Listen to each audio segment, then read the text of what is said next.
നമസ്കാരം. ഇക്കഴിഞ്ഞ ദിവസം പ്രശസ്ത സിനിമാ താരമായിട്ടുള്ള അരവിന്ദ് സ്വാമി അദ്ദേഹത്തിൻ്റെ ജീവിതത്തിൽ സംഭവിച്ച വളരെ കൗതുകകരമായിട്ടുള്ള, അദ്ദേഹത്തെ സംബന്ധിച്ചത് കൗതുകകരമായിരുന്നില്ല തുടക്കത്തിൽ, വളരെ വേദനാജനകമായിട്ടുള്ള, എന്നാൽ അതിൻ്റെ പരിസമാപ്തി വളരെ അത്ഭുതകരമായിട്ടുള്ള ഒരു കാര്യം തുറന്നു പറഞ്ഞു. ഏതാണ്ട് 18 മാസക്കാലത്തോളം, അതായത് 1.5 വർഷത്തോളം അദ്ദേഹം ശയ്യാവലംബിയായിരുന്നു. ശയ്യാവലംബി എന്ന് പറഞ്ഞാൽ ഇപ്പോഴുള്ള ആൾക്കാർക്ക് അറിയുമോ എന്ന് എനിക്കറിയില്ല. കിടക്കയിൽ നിന്ന് എഴുന്നേൽക്കുവാൻ പറ്റാത്ത അവസ്ഥ എന്ന് പച്ച മലയാളത്തിൽ പറയാം. അത്തരത്തിലുള്ളൊരവസ്ഥയിൽ രോഗാതുരനായിരുന്നു അദ്ദേഹം. നടുവിന് പറ്റിയൊരു ക്ഷതം കാരണം പല ഡോക്ടർമാരും അദ്ദേഹത്തെ പരിശോധിച്ചു, പല ചികിത്സകളും നൽകി. യാതൊരു പ്രയോജനവും ഉണ്ടായില്ല, വേദനയ്ക്കൊന്നും ശമനം ഉണ്ടായില്ല. ആ അവസരത്തിലാണ് അദ്ദേഹം കേരളത്തിൽ നിന്നുള്ളൊരു ആയുർവേദ വൈദ്യനെ പരിചയപ്പെടുന്നത്.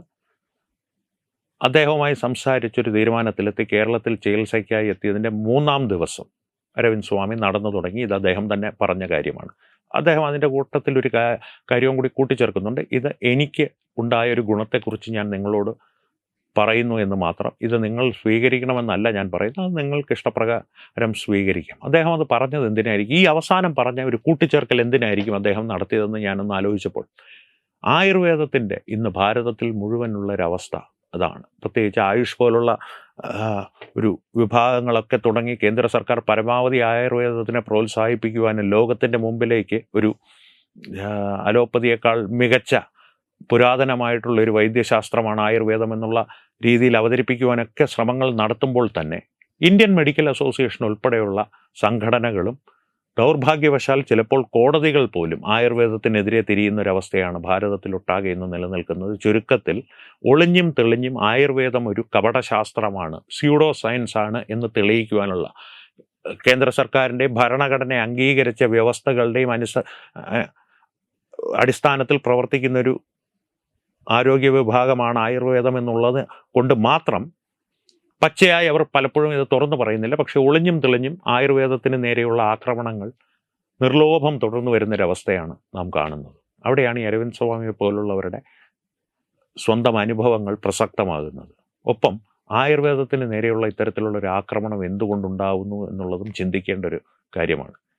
ഏതാണ്ടൊരു കഴിഞ്ഞ 200 വർഷങ്ങളായി ആയുർവേദത്തിന് 1 ഇഞ്ച് മുന്നോട്ട് പുരോഗമിക്കുവാനോ ആയുർവേദത്തിൽ എന്തെങ്കിലും ഗവേഷണം നടത്തുവാനോ പുതിയ പുതിയ കാര്യങ്ങൾ ആയുർവേദത്തിലേക്ക് കൊണ്ടുവരുവാനോ ആധുനികതയുമായിട്ടുള്ള ഒരു സങ്കലനം ആയുർവേദത്തിൻ്റെ പുരാതനമായ ചികിത്സാ രീതികൾക്ക് ഉണ്ടാക്കുവാനോ അല്ലെങ്കിൽ അതിലേക്കുള്ളൊരു ചുവടുവെപ്പ് നടത്തുവാനോ ഉള്ള അവസരങ്ങൾ ആയുർവേദ വൈദ്യന്മാർക്ക് തീർത്തും നിഷേധിക്കപ്പെട്ടൊരവസ്ഥയാണ്. അലോപ്പതി മാത്രമാണ് എല്ലാത്തിനും സമാധാനം. ഒരു കാര്യം വ്യക്തമായിട്ട് പറയട്ടെ, എമർജൻസി ട്രീറ്റ്മെൻറ്റ് എന്ന് പറയുമല്ലോ, ഒരു അപകടം പറ്റി, നിങ്ങൾക്കൊരു മുറിവ് പറ്റി, ഒരു ശസ്ത്രക്രിയ വേണ്ട ഒരു അവസ്ഥയിൽ നിങ്ങൾ എത്തുകയാണ്. അതിന് അലോപ്പതി തന്നെയാണ് ഇപ്പോൾ ലഭ്യമായിട്ടുള്ള ഏറ്റവും നല്ല ചികിത്സാ മാർഗം. പക്ഷേ ഞാൻ വ്യക്തിപരമായി വിശ്വസിക്കുന്നത് ഒരു നീണ്ടകാല രോഗമുക്തിക്കായിട്ടുള്ള അല്ലെങ്കിൽ എന്തെങ്കിലും വിട്ടുമാറാത്ത രോഗങ്ങൾക്കുള്ള ഒരു ശാശ്വതമായിട്ടുള്ളൊരു പരിഹാരം അത് അലോപ്പതിയേക്കാൾ നന്നായി ആയുർവേദത്തിൽ ഉണ്ടാകുമെന്നുള്ളതാണ് അരവിന്ദ് സ്വാമിയെ പോലുള്ളവരെ വ്യക്തിപരമായി എൻ്റെയും അനുഭവം. ഇത്തരത്തിലുള്ളൊരു കാര്യം തുറന്നു പറഞ്ഞാൽ തന്നെ അലോപ്പതി ഡോക്ടർമാർ ഒന്നാകെ രംഗത്തിറങ്ങി ഉറഞ്ഞു തുള്ളാൻ തുടങ്ങും. അത് എന്തിനാണ് എന്നാണ്. അവരുടെ ശാസ്ത്രത്തിൽ അവർക്ക് വിശ്വാസമുണ്ടെങ്കിൽ, അവരുടെ ചികിത്സാ രീതിയിൽ അവർക്ക് വിശ്വാസമുണ്ടെങ്കിൽ അതുമായി തുടർന്നു പോയാൽ പോരെ.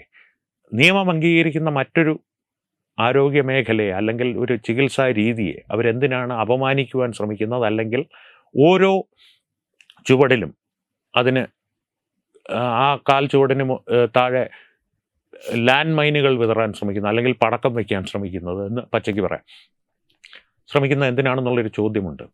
അത് ഒരു വാണിജ്യ ലക്ഷ്യം വെച്ച് തന്നെയാണ് എന്ന് പറയേണ്ടി വരും. ഒരു ഉദാഹരണം പറയാം. പതഞ്ജലി സത്യമാണ് ഒരു വളരെ വർണ്ണാഭമായ പരസ്യങ്ങളൊക്കെ നൽകി വളരെ വേഗം തന്നെ പ്രസിദ്ധമായൊരു വ്യവസായ സ്ഥാപനം തന്നെ എന്ന് പറയൂ, അല്ലെങ്കിൽ ഒരു വ്യവസായ ഗ്രൂപ്പാണെന്ന് തന്നെ പറയൂ. അവർ വർണ്ണാഭമായ പരസ്യങ്ങളും കുറച്ച് അതിശയോക്തി കലർന്ന രീതിയിലുള്ള പരസ്യങ്ങളും പലപ്പോഴും നൽകാറുണ്ട്. പക്ഷേ അത് നമ്മുടെ രാജ്യത്ത് ആരോഗ്യ പാനീയങ്ങളെന്ന് പറഞ്ഞ് പ്രചരിപ്പിക്കപ്പെടുന്ന പല പാനീയങ്ങളും തൊട്ട് ജലദോഷത്തിന് ഉടനടി നിവാരണമെന്ന് പറയുന്ന മരുന്നുകൾ വരെ ഇത്തരത്തിലുള്ള അതിശയോക്തി കലർന്ന പരസ്യങ്ങൾ ഉപയോഗിക്കാറുണ്ട്. പക്ഷെ പതഞ്ജലി ഏതെങ്കിലും പരസ്യം ചെയ്താൽ മാത്രം പ്രശ്നമാണ്. ഉടനെ കോടതി വിളിച്ച് പതഞ്ജലിയെ, പറ്റുമെങ്കിൽ ബാബ രാംദേവിനെ തന്നെ അല്ലെങ്കിൽ അദ്ദേഹത്തിൻ്റെ കീഴിൽ ഈ സ്ഥാപനങ്ങൾ നോക്കി നടത്തുന്ന ആരെങ്കിലും പിടിച്ച് ബെഞ്ചിൽ കയറ്റി നിർത്തും. പരസ്യം പിൻവലിക്കണം, മാപ്പ് പറയണം, തൂക്കിക്കൊല്ലും. വിധി പ്രസ്താവിക്കുക മാത്രമല്ല, ഒപ്പം ഞാൻ നേരത്തെ പറഞ്ഞതുപോലെ പച്ചയ്ക്ക് പ്രത്യക്ഷമായി പറഞ്ഞില്ലെങ്കിൽ പോലും ഒളിഞ്ഞും ഒരു മറയിട്ട് അല്ലെങ്കിൽ പൊതിഞ്ഞു പിടിച്ച രീതിയിൽ ആയുർവേദം ഒരു കപടശാസ്ത്രമാണ് എന്നുള്ള രീതി കേൾക്കുന്നവരിലേക്ക് തോന്നിക്കുന്ന തരത്തിലുള്ള പ്രസ്താവനകളും ഇറക്കും, അല്ലെങ്കിൽ അഭിപ്രായ പ്രകടനങ്ങളും നടത്തും.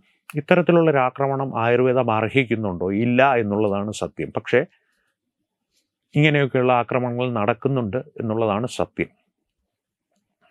അതും ഒരു സത്യമാണ്. അത്തരത്തിലുള്ളൊരു സത്യാവസ്ഥ നിങ്ങളുടെ മുമ്പിലൊന്ന് അവതരിപ്പിക്കണമെന്ന് തോന്നി.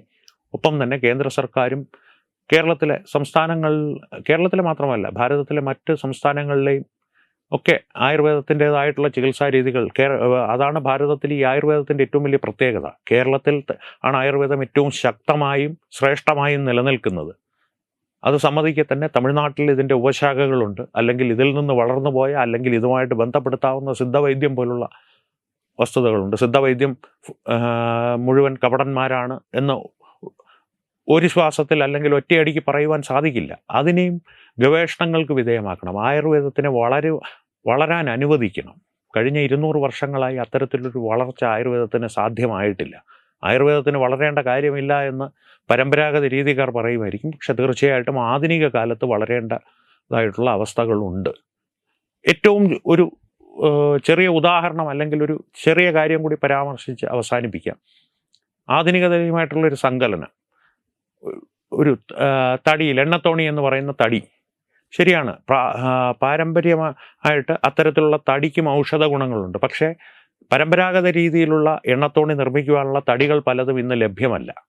അത്തരത്തിലുള്ള അവസരത്തിൽ എന്ത് ചെയ്യും? അതിന് പകരമായിട്ട് ആധുനിക കാലത്തുള്ള കിടക്കകൾ തന്നെ എണ്ണത്തോണിയാക്കുവാനുള്ള രീതികളെക്കുറിച്ച് ഗവേഷണം നടത്തുക. ഞാനൊരു ഉദാഹരണം പറഞ്ഞതാണ്. ഞാൻ ഒരു ആയുർവേദ വിദഗ്ധനല്ല, ഒരു എക്സാമ്പിൾ പറയില്ലേ, എന്തെങ്കിലും ഒരു കാര്യത്തിന് ഒരു ഉദാഹരണമായിട്ട് ഇന്നതുപോലെ ചെയ്തുകൂടെ എന്നുള്ളൊരു ചോദ്യമായി മുന്നിൽ വയ്ക്കുകയാണ്. അത്തരത്തിലുള്ള ഗവേഷണങ്ങൾ, അതിലും മേലെ പുതിയ മരുന്നുകൾ അല്ലെങ്കിൽ പുതിയ മരുന്നിൻ്റെ കൂട്ടുകൾ നിർമ്മിക്കുവാനുള്ള പുരാതനമായിട്ടുള്ള ആയുർവേദ ഗ്രന്ഥങ്ങൾ പരിശോധിച്ച് അത്തരത്തിലുള്ള മരുന്നുകൾ സമൂഹത്തിനിടയിലേക്ക് അവതരിപ്പിക്കുവാൻ ഈ ഗവേഷണം ആയുർവേദ വൈദ്യന്മാരെ സഹായിക്കില്ലേ? പുതിയൊരു ശാഖ തന്നെ ചിലപ്പോൾ തുറന്നു കിട്ടില്ലേ ആയുർവേദത്തിൻ്റെ മുമ്പിൽ? ഈ ഗവേഷണ സംബന്ധിയായിട്ട് തുറന്നു കിട്ടുമെന്നാണ് എൻ്റെ വിശ്വാസം. അതിനുള്ള ശ്രമങ്ങൾ ഉണ്ടാകുവാൻ വേണ്ടിയാണ് ഇത്തരത്തിലുള്ള വാർത്തകൾ നിങ്ങളുടെ മുന്നിലെത്തിക്കുന്നത്. നമസ്കാരം. Brought you by Kerala AIDS control society. HIV AIDS സംബന്ധമായ സംശയങ്ങൾക്ക് 1097 എന്ന 24 മണിക്കൂറും പ്രവർത്തിക്കുന്ന ടോൾ ഫ്രീ നമ്പറിലേക്ക് വിളിക്കുക.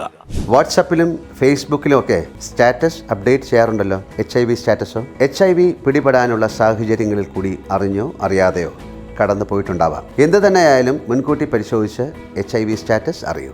സൗജന്യ HIV പരിശോധനയും കൗൺസിലിങ്ങും ആരോഗ്യ കേന്ദ്രങ്ങളിൽ പ്രവർത്തിക്കുന്ന ICTC അഥവാ ജ്യോതിസ് കേന്ദ്രങ്ങളെ സമീപിക്കുക. നിങ്ങളുടെ സ്റ്റാറ്റസ് എന്തായാലും വിവരങ്ങൾ രഹസ്യമായി സൂക്ഷിക്കുന്നതായിരിക്കും.